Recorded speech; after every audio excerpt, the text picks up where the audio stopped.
Towards the end of this video, I'm going to share with you how you can get a free 130-page book on becoming more strategic, focused, and competitive.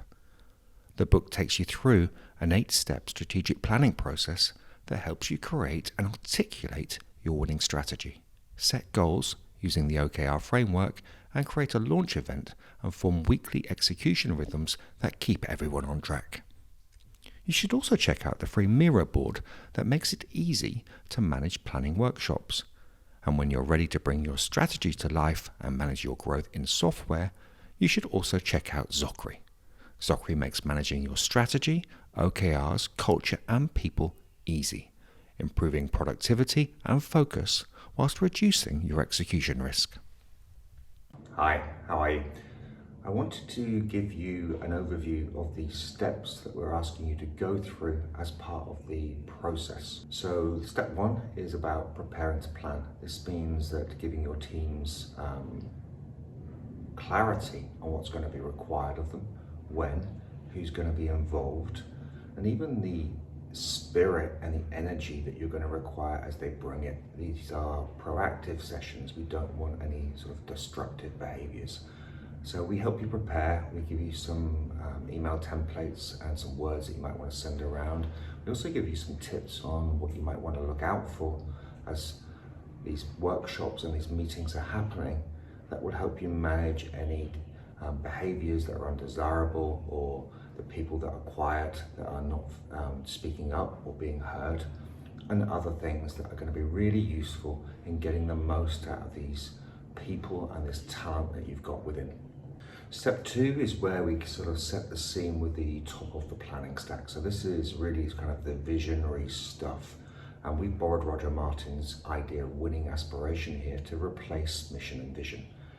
And what we really love about this is it talks about winning and where we're going, where we're taking the company, and you have to think about your customers and the value you're going to bring as well.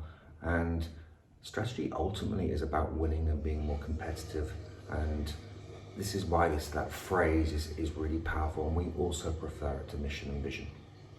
The next step is about where you choose to play and win. This is about focusing on a segment or a customer or a niche or a territory, and it's about solving pain points that you're uniquely positioned to do, or you could develop the capability to do. And by doing this, and by focusing on that value, and by creating the field that you believe that you can win, as opposed to just exist, compete in, win some, lose some, that's going to be really beneficial, as it naturally then helps us cascade down into strategy.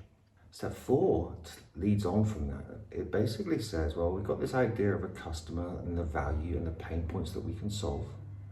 We have a winning aspiration, so we know where we're going long term. What do we know in the business right now that's going to help us serve that customer? What do we need to solve for? What capabilities do we need to bring or develop as part of this process?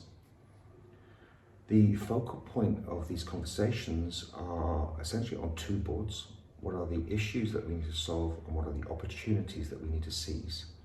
And the conversations that you will want to start, as I mentioned, are around capabilities, but they're also around things like AI, how can that play a part in what we do? Customer journeys, how can they be optimized? Internal processes, where's the friction and the pain points? And many others that we've, through experience, have found are the conversation starters that will help you focus that energy on the issues and opportunities that are going to help you serve that customer. Now, you're going to end up with a range of media that range from post-it notes to scribbles to whiteboards, or maybe you're using the virtual whiteboard that we provide, which is Miro. And what you're naturally going to find is, although lots of those conversations are diverse, the things that you've discovered, or the inputs that you've gathered, or the insights that people have given you are going to cluster. And those clusters are going to help you shape your strategy. Strategy is the next step, and what we've done is borrowed from balanced scorecard and OKR best thinking, and as well as strategic pillars as a concept. And we said, well, okay, well, the customer is primary, and delivering value and helping us focus our energy to win for that customer and serve that customer better is the primary pillar, or what we call perspective. So that's around product and customer experience. So what is our strategy for that? And we tell you a bit about how to write those. But we also wanted a level of completeness that nests underneath that. So what is our marketing and sales strategy for helping us take ourselves to market once we have that ability that's laid out in the first perspective? What is the culture and what is the people that we're going to need to be able to be competitive and be the best? And what is the financial health and going to be, and how do we optimize that in addition to our operational efficiencies? So these strategic perspectives, although they have a primary one, are going to help us develop a level of completeness around how we focus our winning energy. OKRs are the goal framework that follow in the next step. So OKRs are often called a strategy delivery framework. They are a framework and a goal-setting methodology that has measurement as part of it, but they also have other nuances like the ability to align and cascade themselves. There are different types of key result that operate in combinations, or what we sometimes call stories, that we'd like to tell you about. And some OKRs also have very specific activities that are linked to the actual OKR itself. And how we use and plan these activities is a skill and competency that we'd like to tell you. So we've done that through lots of examples that we've provided. And by the end of sort of going through the examples and the written material, we hope that your competency in OKRs will be at quite a high level, and that skill is going to serve you very well in the long term. Step 7 is the recipient of that goal-setting work that you've done, the strategic work, that view of the customer, and obviously your winning aspiration, which is now we need to operationalize all of this and deliver it on a week-to-week basis. So this means that we need internal systems, processes, agendas to follow, update schedules, and other things that develop this into an operational way. We also need to be able to launch all of this to our employees. We need to create energy, urgency, desire. So we talk a lot about that too.